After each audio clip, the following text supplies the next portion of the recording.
Parang wala lang, no?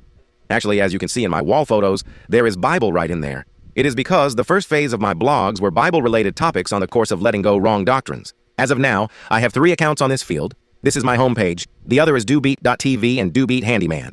And here, again, we will touch notes based on the scriptures. You know there are a lot of interesting topics to puff on next videos to come. Unending debate that has not yet been seen that mile-long discussion. Yet, they use the same reference, Bible. They strongly claimed they were the true church, others did the same. So people are puzzled, which is which? We will uncover the truth behind this matter. Sinong church ba yung sinabi ni Jesus Christ na itatayo niya ayon sa aklat ni Mateo 16:18? Di kasi basta na lang claim na kayo yon o kami yon. Kailangan may basehan, di ba?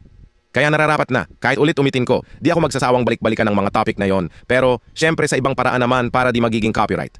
Baka pa nga, sa mas lalong malinaw na paraan pa. Nagawan ko na ng paksa ang tungkol sa mga bagay na ito, pero hindi pa yon sapat. Kailangan ulit-ulitin hanggang sa lubos na maunawaan. Tandaan nyo ito ang sinumang mag-claim na sila yung church na itinayo ng ating Panginoong Jesus. Mga hambugero na sila. Opo, hambugero ang mag-claim na sila yung itinayo ni Jesus Christ. Promise. Kaya antabayan na ng sunod na paksa natin patungkol sa Bible. Kasunod nito.